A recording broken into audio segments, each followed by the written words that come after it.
In this video, we are going to be analysing ADTX. So to get straight into it, firstly, depending on your broker, and I think most of them are glitched for some reason at the moment, is showing this stock is up 3,500% on the day. Now this is not accurate. What's really happened is they have had a reverse stock split. As you can hear, they've announced a 1 for 50 reverse stock split, which was effective September 14th, which is today.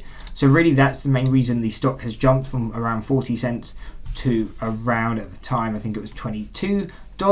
But again, this was more of just a reverse stock split move. And then all the move that's happening intraday was, I imagine it popped up on a lot of gap scanners. I mean, it even shows on mine as the leading gapper.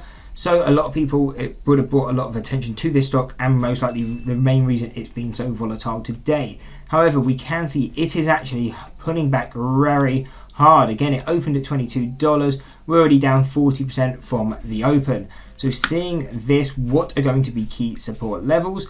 And as of right now, our key support level is around $5.80, pushing down to around $4.50 and $3.90. Now, one thing to note, so these are statistical probability levels, but it hasn't accounted now for the new reverse split. So if the stock continues to sell off, these would be kind of our intraday targets and may be effective for the next few days. But really, once the charts update, which will most likely be tomorrow across all platforms, then we can get new statistical levels. So if you're watching this video and you need to know the updated levels, let me know and I can make a new video with the updated levels. But I just wanted to keep some awareness to this stock if you were looking to trade it today. Really, we are quite bearish on it and would still expect a move down, probably towards the $6, because don't forget as well, if stocks do a reverse split because they're under $1, usually it's just to meet listing requirements, and it usually shows that they're fundamentally a weak company. Again, I haven't looked into their fundamentals, but usually if a stock is that low, there's usually a reason for it, and it's probably not being ran all that great.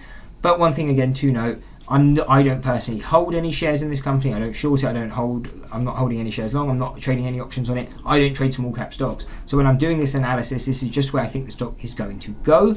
I don't actually have any bias on this stock because, again, I have no skin in the game in this stock.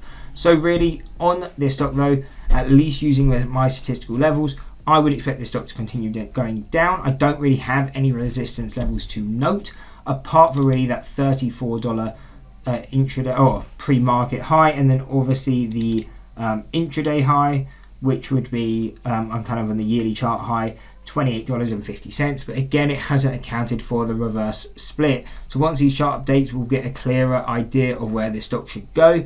But really, if you're just looking at this stock for today or tomorrow, be quite bearish on it. We would expect a continuation to the downside. Anyway, I hope you enjoyed the breakdown. If you did, why not drop a like and subscribe, and check out this analysis video here.